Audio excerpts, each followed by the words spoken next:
নমস্কার। আজ এই সভাঘরে সমস্ত গুণী মানুষদেরকে আমি প্রণাম জানিয়ে রাজা রামমোহন রায় পরিবারের তরফ থেকে এই সুন্দর সভাকক্ষে প্রতিনিধিত্ব করতে আসার জন্য আমি আপনাদের কাছে কৃতজ্ঞ। 2022 খ্রিস্টাব্দে রামমোহনে সার্ধদ্বি শতবর্ষে ভারত পথিক ও বিশ্ব পথিক জীবন ও ভাবাদর্শের সম্যক প্রচার ও অনুসরণ আমাদের জাতীয় কর্তব্য। নারী জাগরণ ও সাম্প্রদায়িক সম্প্রীতি প্রসারের জন্য সেটাই হবে নবজাগরণের প্রতিকৃতির প্রতি আমাদের প্রকৃত সম্মান।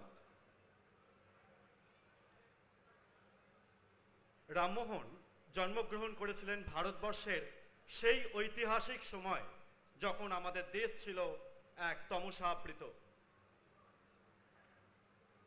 1772 খ্রিস্টাব্দের 22শে মে হুগলি জেলার রাধানগরে, তৎকালীন বর্ধমান জেলায়,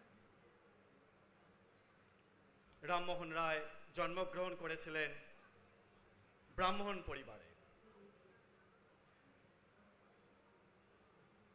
রামমোহন রায়ের বাবা ছিলেন ব্রজবিনোদ রায়ের সপ্তম সন্তানের পঞ্চম সন্তান। তখন মুসলমান শাসন হস্তগামী, অথচ ব্রিটিশ শাসন সমগ্র ভারতবর্ষকে সেভাবে তখনও গ্রাস করতে পারেনি।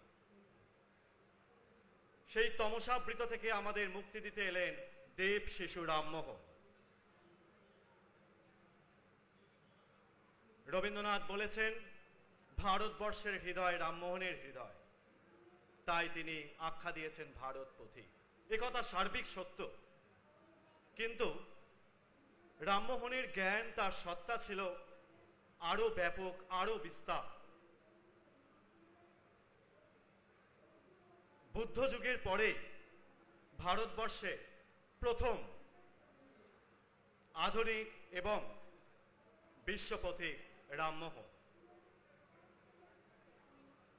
নারী জাগরণ, সাম্প্রদায়িক সম্প্রীতির মেলবন্ধনের ক্ষেত্রে আজ 2022 সালে আজও সমান কি আরো বেশি প্রাসঙ্গিক রাজা রামমোহন রায়।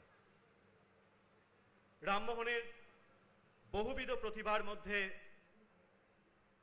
হয়তো এই স্বল্প পরিসরে আলোচনা করা সম্ভব নয়, তবুও তার মধ্যে আমি তিনটি প্রধান বিষয় আমি আলোকপাত করছি। 1, ধর্ম; 2, সমাজ সচেতনতা; এবং 3, শিক্ষা বিস্তার। ধর্ম। পৃথিবীর প্রধান তিনটে ধর্ম,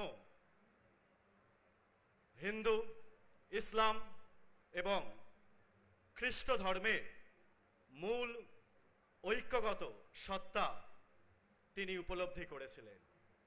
তিনি চেয়েছিলেন ভারতবর্ষে সমস্ত ধর্মের মধ্যে ভেদাভেদ ঘুচিয়ে এক ভ্রাতৃত্বের বন্ধনের মেলবন্ধন করাতে। এই প্রসঙ্গে ছোট একটি কথা বলতেই হয়। রামমোহনের জন্মস্থান রাধানগরের অনতি দূরে রঘুনাথপুরে তার নিজ বাড়িতে, যে বাড়িটি শ্মশান ক্ষেত্রে তিনি নিজে তৈরি করেছিলেন। তার স্ত্রী উমাদেবী একবার প্রশ্ন করেছিলেন যে, আমাদের কুলদেবতা রাজরাজেশ্বরকে আমি উপাসনা করি, কিন্তু আপনার ধর্মমতের কি সাথে এটা তো মানায় না। রামমোহন খুব সুন্দরভাবে একটি উদাহরণ দিয়েছিলেন যে, বাইরে অনেক গাভী দেখতে পাওয়া যায়, কোনোটি রং সাদা, কোনোটি রং কালো, কিন্তু প্রত্যেকেরই দুধের রং কিন্তু সাদাই। ঠিক সেইভাবেই আমরা যে যে উপায়ে ঈশ্বরের আরাধনা করি না কেন, ঈশ্বর এক এবং অদ্বিতীয়, একামেব দ্বিতীয়ম। এক্ষেত্রে মনে রাখা প্রয়োজন, রামমোহনের পরিবার ছিল বৈষ্ণব পরিবার এবং তার মাতৃকুল ছিল শাক্ত পরিবার। এই দুই ধর্মের মেলবন্ধনের কিছুটা প্রভাব রামমোহনের জীবনেও পড়েছিল। তার থেকেও বড় বিষয়, কুলদেবতা রাজরাজেশ্বরের প্রভাব প্রত্যক্ষ এবং পরোক্ষভাবে রামমোহনের জীবন আদর্শে পড়েছিল। তিনি হয়তো সেভাবে রাজরাজেশ্বরকে স্বীকার করেননি, কথা সার্বিক সত্য, কিন্তু একমেব দ্বিতীয়ম, ঈশ্বর এক এবং অদ্বিতীয়, তার মেলবন্ধনের প্রথম ভাবনা হয়তো রাজরাজেশ্বরকে নিয়েই তার প্রথম ভাবনা। পরবর্তী ক্ষেত্রে আমরা আরো দেখি যে বৈদিক যুগে ঋষিরা এক সময় সূর্যকেই দেবতা বলে পূজা করতে, আবার উপনিষদে সেই সূর্যকেই ঋষিরা বলেছেন, হে সূর্য, তোমার আবরণ অনাবৃত করো, আমরা তোমার মধ্যে সেই সত্য, আমরা তোমার মধ্যে সেই জ্যোতির্ময়কে দেখি। ঈশোপনিষদে তারই কথা প্রথম শ্লোকে আছে, ঈশাবাসমীদং সর্বং যৎকিঞ্চ জগতাৎ জগত তেন ত্যক্তেন ভঞ্জিতা মা গৃহীত তস্য সিদ্ধান্ত। রামমোহন সেই এককে, অবিনাশীকে প্রত্যক্ষ করেছিলেন এবং তিনি শুধুমাত্র দেশাচার লোকাচারকে জঞ্জাল হতে তিনি আবৃত্ত করে বাঙালিকে নয়, ভারতবাসীকে নয়, তিনি পৃথিবীবাসীকে দেখিয়েছিলেন ঈশ্বর এক এবং অদ্বিতীয়। তিনি প্রাচীন ঋষির মতো বললেন, বেদাহ মেতং পুরুষং মহান্তং আদিত্য বর্ণং তমস পরস্তা। পরবর্তী ক্ষেত্রে আমরা দেখতে পাই তার সমাজ ভাবনা। সমাজ ভাবনার ক্ষেত্রে প্রথমেই আমাদের যেটা মনে পড়ে, অমানবিক প্রথা, খুব কম বয়সী একটি নারীকে একটি বৃদ্ধর সাথে তাকে একই চিতায় পুড়িয়ে সতী করা হতো, আমরা সেটা সকলেই জানি। রামমোহন রায়ের ঐকান্তিক চেষ্টায় এবং লর্ড উইলিয়াম বেন্টিং এর সহযোগিতায় 1829 খ্রিস্টাব্দের 4 ডিসেম্বর এই আইন পাশ হয় এবং সতীদাহ আমাদের ভারতবর্ষ থেকে নিষিদ্ধ হয়। কিন্তু ঘুরপথে আজও তো সতীদাহ হচ্ছে, আজও তো নারীরা অত্যাচারিত, আজও দেখা যায় যে স্বামী বেঁচে থাকতেই পণ আদায়ের জন্য তাকে পুড়িয়ে মারা হচ্ছে। যে রামমোহন নারী আন্দোলনের জন্য, নারী স্বাধীনতার জন্য, মুক্তির জন্য আজীবন সংগ্রাম করে গিয়েছেন, সমাজ কি এ বিষয়ে অগ্রগতি হবে না? আবার পরবর্তী ক্ষেত্রে আমরা দেখে থাকি বহু বিবাহ এবং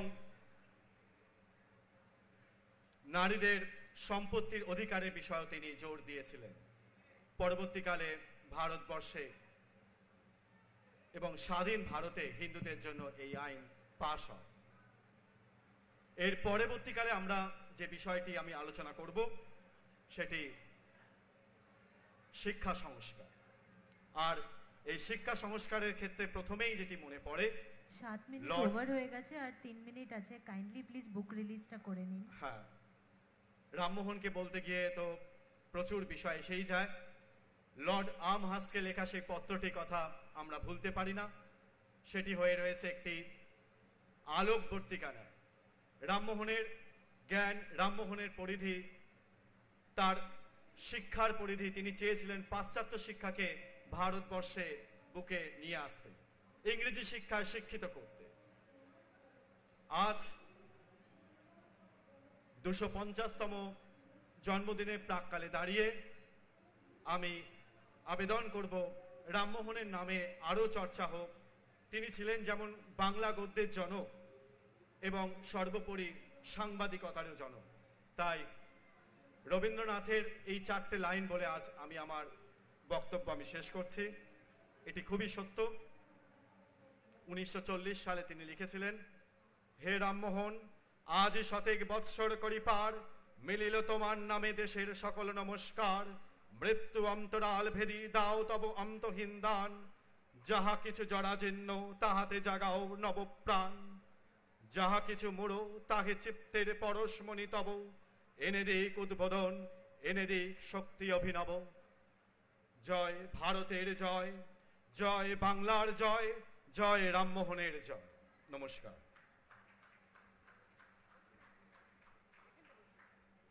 ধন্যবাদ Debdeep.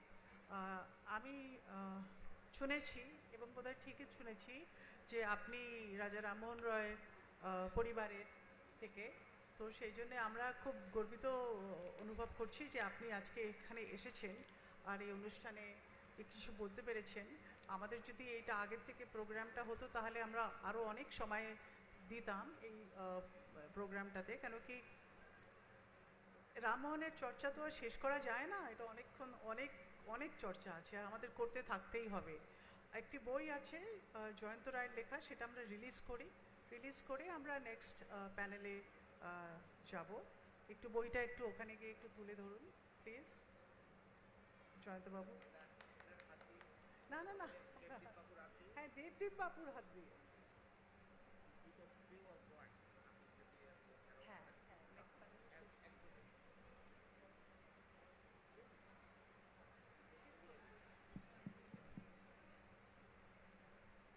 releasing a book on Raja Rammohan Roy to mark the 250 years birth anniversary of Raja Rammohan Roy.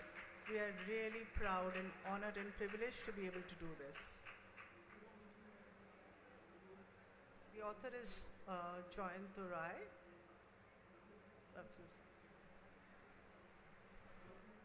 সময় খুব সংক্ষিপ্ত, আমি খুব ছোট্ট করে বলছি। Publisher and book sellers guild এবং লিটারেরি আজকে যে আয়োজন হয়েছে তার জন্য আমি প্রথমে তাদেরকে অভিনন্দন জানাচ্ছি। আসলে সত্যি কথাই রামমোহন নিয়ে বলবার এতই পরিসর আছে, তা বলতে গেলে হয়তো সারাদিন কেটে যাবে। আমি কেবল 1 মিনিটে যে কথাটি বলতে চাই, এই বইটি তার মধ্যে 21টি চ্যাপ্টার আছে, যেটাকে আমরা বাংলায় পর্ব বলছি। এই 21টি পর্বে যেমন নারী জাগরণ আছে, ধর্ম সম্পর্কে আলোচনা আছে এবং সেই সঙ্গে রামমোহনের জীবনের বিস্তৃত কাজ। আমরা যে রামমোহনকে শুধু ধর্মীয় ব্যক্তি হিসেবে অনেকে জানি, কিন্তু সমাজের এমন কোনো দিক নেই যে বিষয়ে রামমোহন দৃষ্টিপাত করেননি। আজ থেকে 200 বছর আগেকার কথা, 250 বর্ষ তার পালিত হচ্ছে। এই সময় ভারতবর্ষের আজকের প্রেক্ষিতে দাঁড়িয়ে কেন রামমোহনকে আবার নতুন করে আমরা ফিরে দেখতে চাইছি, এই বোঝাটা খুব জরুরি।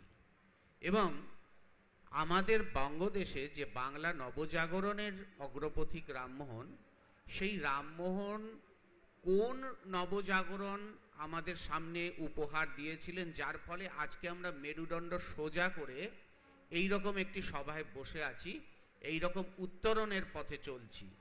এই বিষয়গুলি যদি আপনারা সবাই রামমোহনের মতাদর্শকে ছড়িয়ে দেন, তবেই আমার হয়তো এই ক্ষুদ্র প্রচেষ্টা সার্থক হবে। এই বইটি প্রকাশ করেছেন 21 শতকের কর্ণধার অভিজিৎ কুণ্ডু। তার জন্য আপনারা একবার জোরে হাততালি যদি দেন আমি খুব আনন্দ পাব। সবাইকে অনেক অনেক ধন্যবাদ।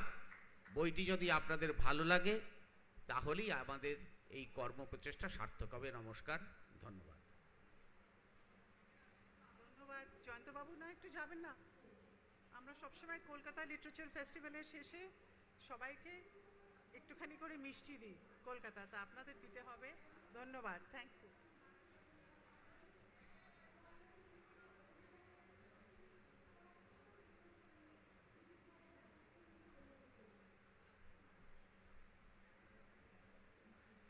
We'll start the next session soon and I'll hand over to Ramona to make the announcements. Our next session is of crucial relevance now. Sasthipada Chattopadhyay, Priya Narayanan, Madhurima Vidyarthi, Seema Sapru, John A. Bagul and Nupur Agrawal will be discussing the impact of the pandemic on children's reading and schooling along with Sujata Sen. Sujata Sen is the CEO of Future Hope and the former director of the British Council in East India. She is the director of Kolkata Literature Festival. I invite the panelists on stage, please.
Check. I welcome all panelists to this very important discussion. Check. We don't even have to prepare for this panel discussion in an academic way. This discussion is something which touches all our lives in some way or the other. আমাদের সবাইকে এই ডিসকাশনটা আমাদের সবার জন্য এটা খুবই গুরুত্বপূর্ণ যে প্যান্ডেমিকের মধ্যে প্যান্ডেমিকের পরে শিশু সাহিত্যের কি হলো বাচ্চাদের পড়াশোনা নিয়ে কি হলো এটা আমরা প্রত্যেকে আমাদের নিজস্ব জীবনে এটা ফেস করছি we all are facing this situation in the current situation where we have just come out of the pandemic, maybe not come out totally depending on which scientist you believe in, but what has happened is of course a lot of trauma and tragedy and death, but one of the biggest tragedies has been the impact that the pandemic has had on children, including their mental health, their schooling, their behavior in every way. So what's happening to children's literature? Are they reading? Are they in a mood to read? So this is the discussion that we'd like to have here. It's perhaps one of the most important discussions today, and many surveys and research reports are being carried out on this still because we still don't fully understand this. May I first invite Shoshtipada da? Shoshtipada babu, আপনাকে একটু প্রথমে বলি যে আমরা খুব আনন্দিত হয়েছি আপনাকে জিজ্ঞেস করব যে পাণ্ডব গোয়েন্দাকে তো সবাই চেনে আপনাকেও সবাই চেনে হ্যাঁ সো এই যে ছোটদের যে লেখা এটা প্যান্ডেমিকে কি হলো বাচ্চারা কি পড়তে পারছে পড়তে চাইছে কি হলো আপনার কি মনে হয় দেখুন বই যেভাবে লোকের হাতে হাতে ঘোরে এটা দেখে মনে হয় সবাই চায় বই পড়তে আর আমার আসলে খুব অল্প বয়সে হাতে কলম পড়েছে তো 15 বছর বয়সে কামাখ্যা থেকে ঘুরে এসে ওই কামাখ্যা ভ্রমণ লিখেছিলাম আর 20 বছর বয়স থেকে ওই ভাগ্যের চাকায় ঘুরে ওই আনন্দবাজারের রবিবারের প্রথম পাতা আমার লেখা বেরোতো কেউ বিশ্বাস করতো না এবারে শুক্তারায় যখন লেখালেখি করি তখন ওখানকার যিনি সম্পাদক উনি আমাকে বললেন যে এই পাণ্ডব গোয়েন্দা নিয়ে লিখতে কারণ আমার একটি কুকুর ছিল তার একটা চোখ ছিল না আমি মনে যে ও ধরনের লেখা আমার দ্বারা হবে না কিন্তু সেটাই হলো বারবার আমাকে বলে এ করে এইভাবে করো সেটাই মানে উনি আমার জনক বলতে গেলে লেখালেখির জগতে লিখে যাই দেখছি সবাই গ্রহণ করছে ও অল্প বয়সে বইও বেরোলো বই বেরোনোর সঙ্গে সঙ্গে দেখছি লোকের হাতে হাতে ঘুরছে তারপরে তো আমার তো ছোটোবেলা থেকে আসলে আমি যখন মাতৃগর্ভে তখন থেকে বারাণসীতে মায়ের পেটে, কাজে একটা তীর্থভূমির প্রভাব আছে। আমার বাবা মাও খুব ঘুরতেন, তাদের সঙ্গে আমিও সব ঘুরেছি। চারদিক আমার ঘোরার একটা অভ্যেস আছে। আমি আসলে ভ্রমণ রসিক। তো তখনকার দিনে দেশ পত্রিকার সম্পাদক ছিলেন সাগরময় ঘোষ, আমায় খুব ভালোবাসতেন, বলেন যে লেখো। তখন থেকে আমি ওই দেশ পত্রিকাতেও লিখতাম। এই করতে করতে আমি না শিশু সাহিত্যিক, না ভ্রমণবিদ, না কোনো এরকম গল্প, যখন যা মনে আসে আমি সব কিছুই তখন থেকে লিখতে থাকি। তবে পাণ্ডব গোয়েন্দাটা মানে আমার বই বিক্রির খাতিরেই আমাকে বিশেষ জনপ্রিয়তা দিয়েছে এবং সবাই ওটাই চায়।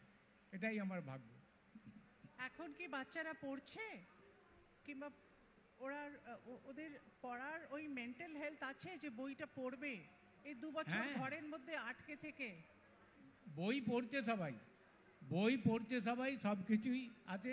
এই বুড়ো বয়সে এখন আমার 81 বছর 4 দিন বয়স হয়েছে। কয়েকদিন আগে আনন্দমেলা থেকে বললো যে এরকম আবার পাণ্ডব গোয়েন্দা লেখো। তা আমি যে এই বয়সে আমি কী করে লিখবো? আমি যে ঠিক আছে, লেখা ধরে দিয়েছি, দিয়ে লেখা শুরুও করে দিয়েছি। জানি না শেষ কবে, সব উপরওয়ালার ইচ্ছা। আমি লিখি না, অন্যের তাগিদ দিয়ে অন্যেরা আমাকে দিয়ে লিখিয়ে নেয়। এটাই আমার ভাগ্য ভাই। That starts us off on a very optimistic note. So, may I ask, recently published author Madhurima Vidyarthi, who, of course, if you need any consultation about your blood sugar levels, she is the first person to go to because she is a doctor. But she's also always has wanted to write books, and her first book on my grandmother's masterpiece has just been published. Congratulations, Madhurima. What do you think? Are children going to read your book at this time? And what did you feel about writing the book? It's been a wonderful experience writing it, and what is great and perhaps relevant to this discussion is that everything happened during the pandemic, and the book went through the contract and the editing and the publishing throughout the pandemic without the editor and myself actually meeting face to face. So so bravo for the internet, because otherwise I don't think I would have had the time to write the book, and perhaps not been able to connect with the editor. But so far the reviews have been very heartening. I was at a school session just 2 days ago, and there were about 120 children there. A lot of them had read it, and the response was brilliant. So I am very encouraged, and if obviously the crowds are anything to go by, I'm sure everybody is reading more and more. I mean, having said which, a lot of reading is on a device, but I think that is inevitable and that must be accepted with a good grace. Thank you. Continuing optimistic note, probably because we have just come out of the pandemic. We just want to get back to normal lives, and we just don't want to look back. But sometimes I think we do have to look back.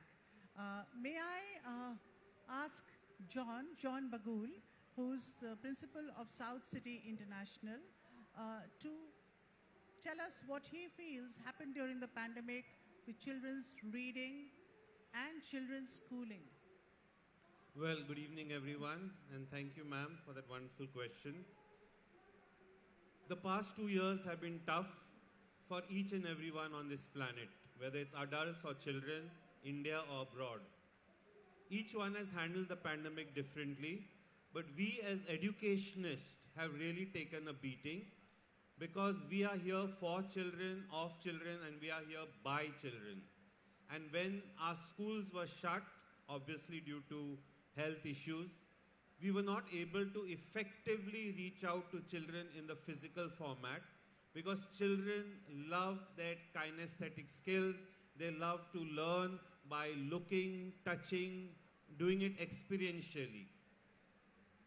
anyhow, the education world decided to move on and reach out to children via different platforms.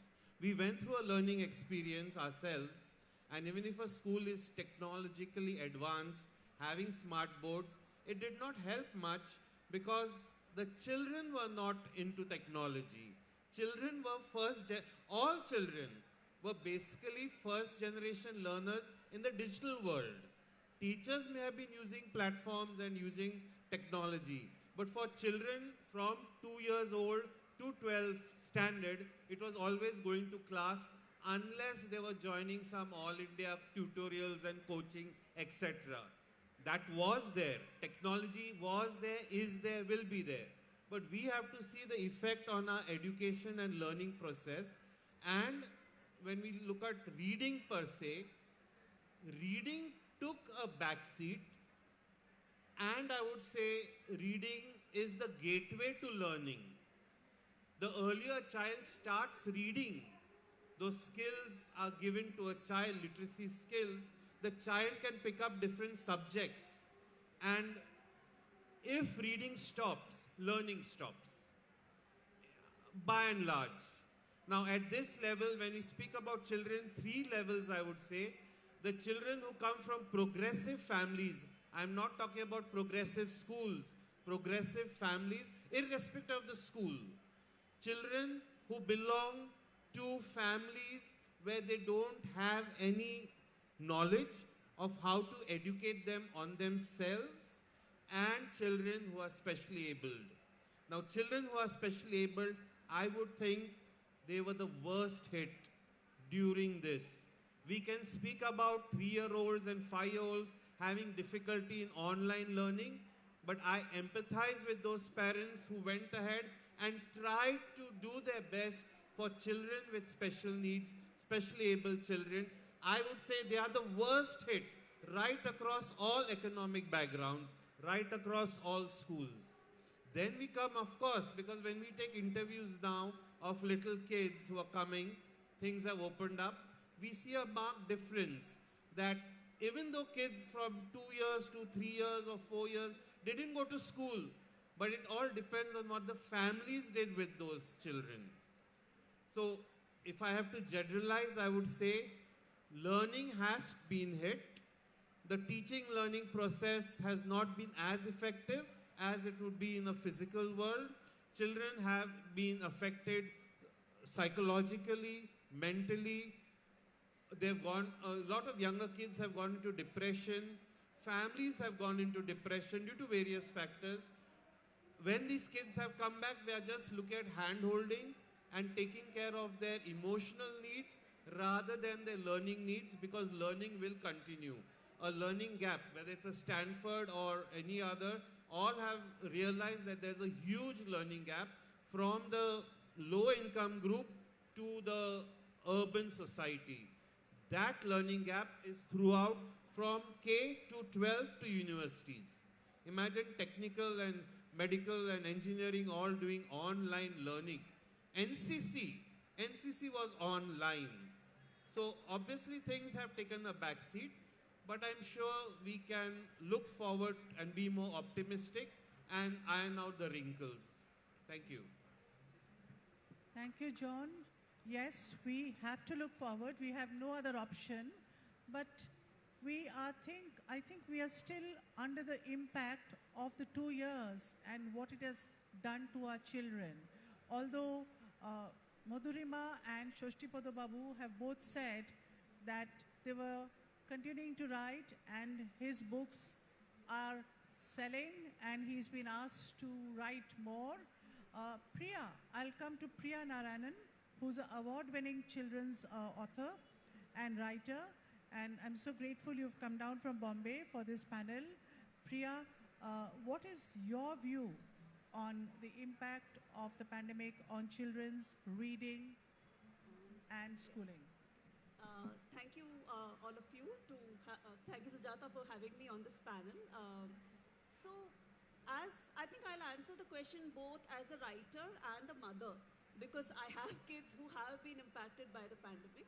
As a writer, of course, writing itself, writing for children itself has become a challenge in the sense that I think as adults, those who write have also been kind of psychologically impacted by the pandemic to actually put your pen on paper and write. So the writing process has suffered. The process of getting published has suffered.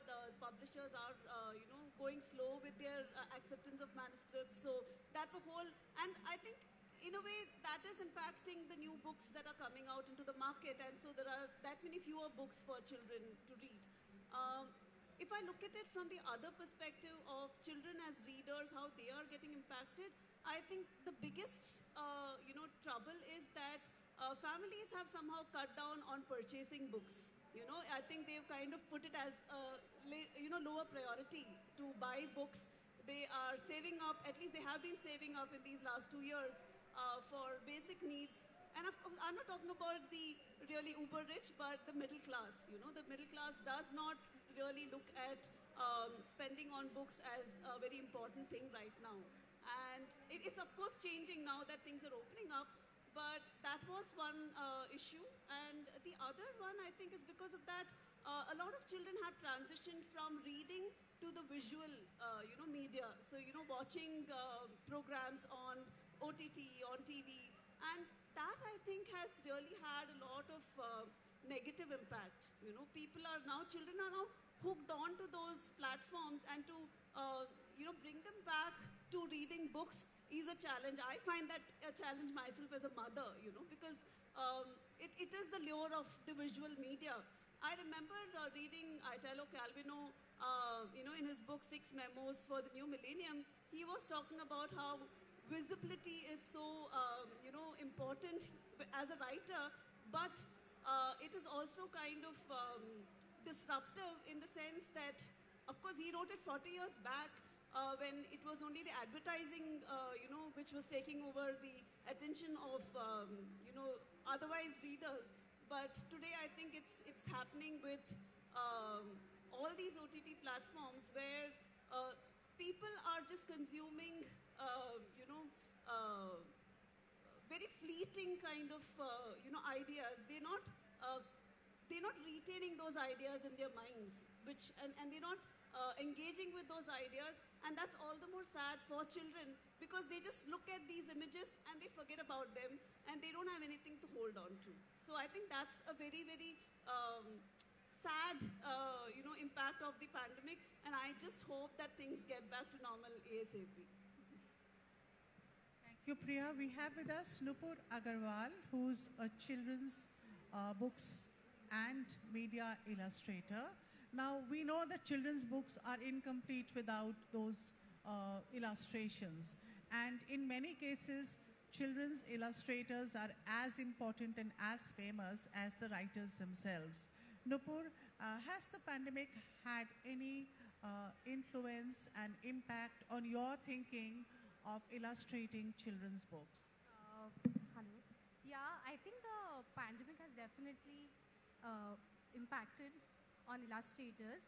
It is, you can say, given us an opportunity to create, given us a new topic to create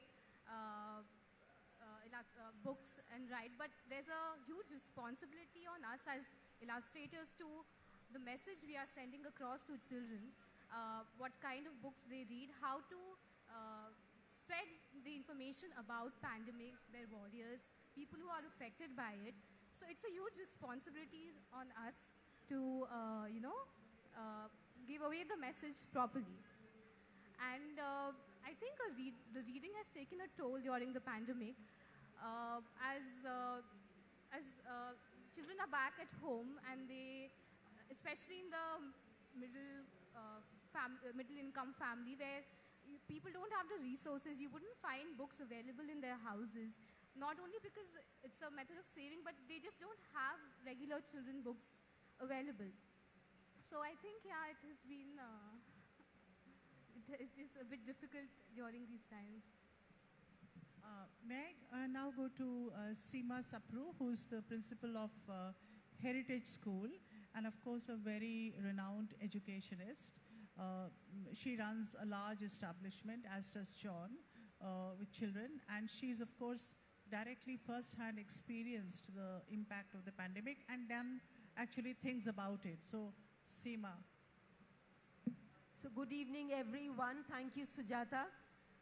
Thank you for having me here today.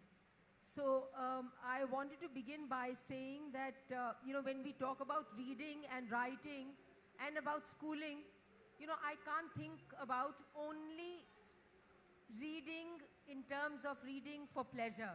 I look at reading as also a cognitive skill. Because as an educator, we know how difficult it was for our pre-primary and primary children to start reading, to initiate reading. It's, you need a lot of patience and you have to be qualified. You have to be trained to be able to train children to be able to learn to read. So that is one thing, and the other aspect, of course, is reading for pleasure. You see, what happens is, children in any case are not being able to read. And over and above that, if you have these devices, so children want to go back to those devices to read, and parents don't want any more screen time for them. So reading has taken a beating, it has plummeted. Let's accept it. It's not just reading, it also is writing. Now for writing, what happens is, again, I would say, as an educator, I'm talking about writing to initiate a child into, it's a form of art, to be able to frame an alphabet, a letter of the alphabet. That itself has been very tough. And for writing, for creative writing, as you may say, you have to come to this Boi Mela to be able to understand how this book fair works, how it operates. You have to go on a trek to be able to understand that there is a mountain and then you have to wear these kind of shoes. And the kind of clouds there were and the kind of height there was and the kind of food you got and the kind of people. So unless you observe, unless you experience, what will you write? So in these last 2 years, children haven't been going out. They've been confined to their four walls of the home. It's been very sad. So children haven't experienced anything much in the last 2 years, because of which their writing and reading, both of them are not, one has to work a lot with them now. And as far as schooling is concerned, I would say again, school is physical and mental both. And so as far as physical exhaustion is concerned, who would get up in the morning, have a bath, wear a school uniform, go and stand, wait for the bus, and then get nudged and get pushed around in the bus to sit on the window seat? That doesn't happen at home. And in any case, even if you were playing a board game at home, your grandparents and your parents make sure that you win. So to be able to accept defeat, to be able to be, see that there's somebody else, another friend can walk or run faster than you, and those physical activities, plus, to be able to, face a crowd, a lot of people, because there are parents who come and tell us that children are not very comfortable in crowds. They can't be with children their own age. They're finding it very difficult. So parents, Sujata, I think it's been tough on them. The transition from normal life to online was very tough, but now online to getting back to new normal, getting back to the old normal is tougher. Thank you, Seema. I'll go to each of the panelists now to ask, what is the solution to make up the loss of these 2 years of our lives or our children's lives? What is the solution, Madhurima? Is the solution reading books like yours and you writing more books? As a doctor also, what is the solution? What do we do to make up? I'll answer this as a mother to 2 young children. I have been, and I think all of us have been very anxious about our children's mental health over these 2 years, because it is not normal for 2 growing children who entered adolescence at a time when they were confined to four walls.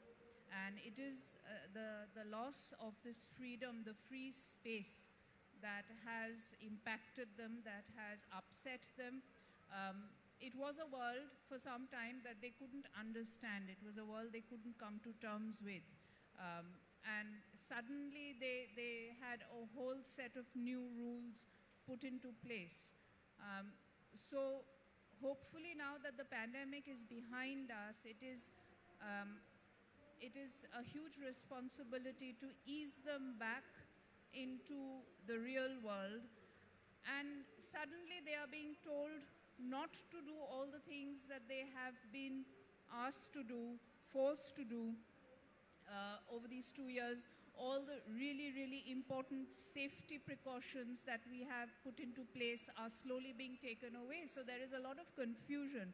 So I think as a parent, I would say this, reassure your children that it is okay to do certain things differently from what you did during the pandemic. And I said this to them, and I'll say it in public, that we were not really focused on academics, because we understood how difficult it was to learn from a screen. In fact, I would have been very happy had their screen time, their school screen time, been reduced to half of what it was. I'm very appreciative of all the effort that the schools had put in.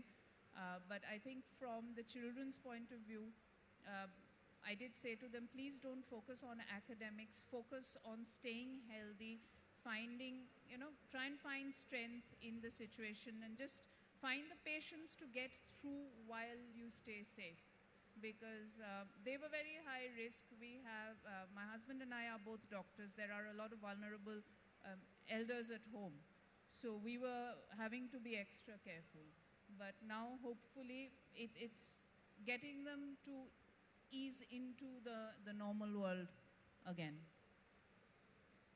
Thank you Madhurima. Shashthipada বাবু, বাচ্চারা কি করবে? এই 2 বছর তো হারিয়ে গেল, এখন কিভাবে 2 বছর মেকআপ করে আবার এগিয়ে যাবে?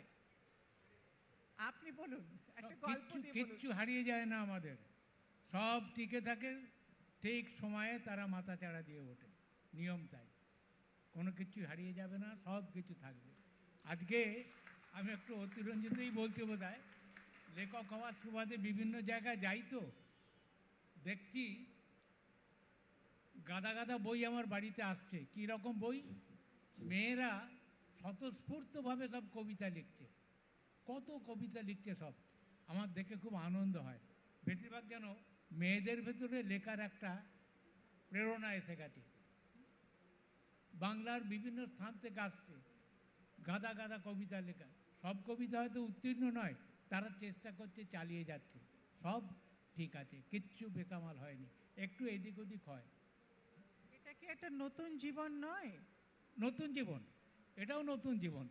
দিন হয় রাত হয়, রাত হয় দিন হয়, বর্ষা বৃষ্টি হয়, আবার সব কেটেও যায়, এইগুলো হচ্ছে, সব ঠিক আছে। That's a real ray of optimism. We feel good about this. Sasthipada Babu, thank you. এটাতে আমাদের অনেক বেশি সাহস পেলাম আমরা। থ্যাংক ইউ, ধন্যবাদ। আর আপনার নেক্সট বই কবে ছাপা হচ্ছে, কবে প্রকাশিত হচ্ছে, একটু বলুন সেটা সম্বন্ধে, সেই বইটার সম্বন্ধে বলুন। আমার নেক্সট বই মানে, আমি মাঝখানে খুব ভালো রকম অসুস্থ হয়ে পড়েছিলাম, হাত পা কাঁপে এখনও। আবার এই অসুস্থ শরীর নিয়ে ওই পাহাড় পর্বত ঘুরে এলাম 1 সপ্তাহ আগে। ওটা শুনেছেন তো নিশ্চয়ই। আমার প্রেরণা উত্তেজনা সব ঠিক আছে, একটু ঠিক হয়ে গেলেই আবার হয়ে যাবে। অনেকগুলো বই আমার ইনকমপ্লিট পড়ে আছে, যার জন্য এবারে নতুন বই আনন্দ মিত্র ঘোষ থেকে কাউকে আমি, ওরাই তো আমার বেশিরভাগ বই প্রকাশ করেন, দিতে পারেনি। একটু এই রোদের হিটটা পেলে, শরীরটা চাঙ্গা হলে পুরনোগুলো শেষ করে আবার নতুন করে সব ধরবো। প্রথম বই কোনটা শেষ করবেন? কোনটা হাতে আছে, কোনটা শেষ করবেন? হাতে আছে তো এখন ওই আমাদের এই একটা সিরিজের মতন করে বই করছি মিত্র ঘোষে, ওইটা খানিকটা লেখায় পড়ে আছে, ওইটাকে আগে দেব। তারপরেতে মানে ওই প্রসাদ পত্রিকাতে একটা লিখতে লিখতে অসুস্থ হয়ে পড়েছিলাম, অসমাপ্ত হয়ে আছে, ওইটাকে দেবো। যেটা যখন হাতে এসে যাবে করে ফেলবো। Thank you. That's energy and inspiration for you. Thank you Shashipada আপনাদের সবাইকে আমার ভালোবাসা প্রণাম জানাই। বুড়ো আরও ভেলকি লাগাবার চেষ্টা করছি, শেষ পর্যন্ত পারবো কিনা জানি না। নিশ্চয়ই পারবেন, অনেকগুলো বই হবে। জন, solutions, way forward, what are your thoughts? Well, I strongly believe in the old motto that this too shall pass. And I think we are seeing light at the end of the tunnel. The human race is a very resilient race and it can go through a lot, and we have all learnt a lot. We have learnt a lot through grief, through pain, through tears. Our kids who have lost 2 precious years, there's nothing that we can do to give those precious years back to them. A 3-year-old, when they come to school, they are so scared. They are petrified. Some of them have never been out of their homes. The mental trauma that has taken place, the phobia that is there, still existing in some older kids too. We as educators, we try to be more sensitive, we try to be empathetic, we try to empathize with the families, but at the same time, there are certain kids who feel we've got back to the real world, we can get back to all our nonsense and stuff. So we educators have to learn to draw the line. We have to be more sensitive, and teachers right across have understood that if we were doing a certain amount, X amount pre-pandemic, it should be X by 10, multiplied by 10. Because whatever we do for all your children is still less. We can never get them back to the same level. And as to mothers out here of young children being authors themselves, they said, the magic world of this OTT and all is so much more lucrative. And earlier when we were educators in the past, we used to say, keep them away from the idiot box, keep them away from that. And what did we do in the past 2 years? So now to glue them away, we have to come up with more innovative ways. We have to see that children are occupied with more hands-on activity, whatever their age, and get them involved in more collaboration, teamwork, so that they get out of their shells and are able to build stronger bonds away from the virtual world. Because they are so glued now to their Instagram and all those platforms that they think that is reality. It's a tough challenge which lies before us, but I think one day at a time, with the full support of parents, no school can work in isolation without parents lending a supporting hand to the teachers and school to take our children forward. Thank you, John. Priya, parent, supporter, writer, please. So I agree with everything that already the panelists have said, but I would just like to add that I think nature has a way of finding its equilibrium, and us being so connected to nature, we also find our equilibrium at the end of the day. And in some way or the other, I think though I kind of, trashed the whole idea of OTTs, I think there is value to that also, and there is value to books and reading also. And I think it's only a matter of time that we will find that equilibrium and, find that sweet spot where we can take advantage of both these kinds of media and help our children understand that. I think as a parent, like you rightly said, the parents are equally invested, in the whole, learning process. It should be invested. We should not leave it only to the schools. So I think the key would be for the parents to sit down with their children, pay more attention to what they're doing, listen to them, and, advise them about how they can negotiate both these worlds and, get the best of both. Thank you, Nupur. Way forward, your thoughts, solutions.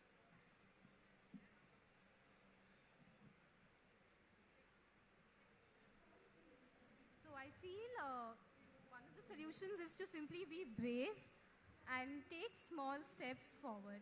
Because, we have been brave throughout the pandemic, but we've kind of created a safe space for ourselves in the comforts of our rooms, of our houses. And now it's, with everything coming back to a bit to normal, it's difficult for us to step out of our houses and just, especially for, I think, the guardians and parents, to make their children go out because of the fear of, catching the virus. So I think we just need to take small steps and, be brave about it. Seema, important last words, if not. Yeah, so, I've been seeing this advertisement where a girl stands up and she says that, everybody says these 2 years, the children have passed out, they've graduated. And what have they done? They've done nothing at all, because these children haven't really studied. They've written online examinations. So what have they achieved in life? They've just passed and they've all got 90% marks. But I firmly believe that these children, the kind of resilience they've built in the last 2 years by seeing grief, family, members of the family dying, illness, neighbors, friends, their children, lots of people falling sick, and of course they've seen their pets dying as well. So it has left, and they haven't been able to meet their friends. So my take on this is, of course, this is going to be a little political, but I just wanted to say NEP is, if it's just round the corner, and it talks about 10-day bagless school. So if we can make it 20-day bagless school, it doesn't matter, because I think till grade 8, it's fine if children don't do 10 literature chapters and do only 6 of them and understand them better. It is okay for children to do a little more of activity and a little more of sports, feel happy, learn to become a member of a team, learn to share, learn to care, learn to, exchange maybe their food or exchange stationery, help each other. I think that is more important. Disciplining is more important, because it is in the last few years, the 2 years, the poor children didn't know that there was any kind of a social etiquette that they had to follow. They were at home with their hair down and enjoying themselves. They were enjoying themselves. So, but that enjoyment also is for 1 month, 2 months. After that, they also need some disciplining. So this, formal setup is required, and I think we have to just prepare our children to be back to school, to be back to a society where they can work with people around them. That's what is required. Thank you so much. Thank you, Seema. I know that not only are you saying what you believe in, but you actually do what you believe in. And same with John and all the others here. I think we'll end this panel discussion with a small ceremony, the release of a new book. Sasthipada Babu, আপনি এই বইটা একটু release করবেন, এই মধুরিমার লেখা প্রথম বই. Please let us all celebrate the book.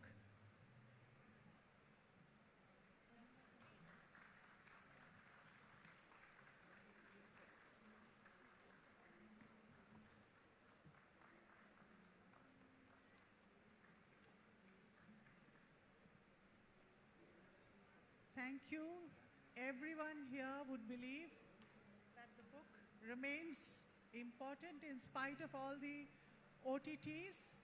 Otherwise, we would not have the crowds that we have in the Kolkata Book Fair at the moment, even larger crowds than in previous years. Raju, am I right? The previous years' crowd numbers have been made up in this year. And may I invite you to come on stage and give away, and Shudhanshuda and Sribinduda, please come on stage. Members of the Guild, Publishers and Booksellers Guild, who have not only organized the largest book fair in the world, but organized it in the most professional manner, facing a crisis every minute, yet they go on.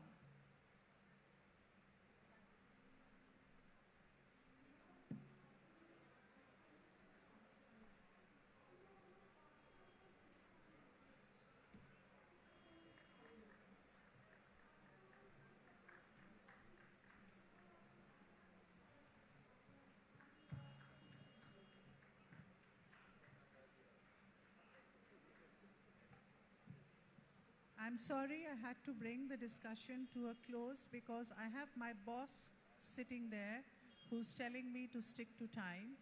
Otherwise, we could have taken forward this discussion longer. But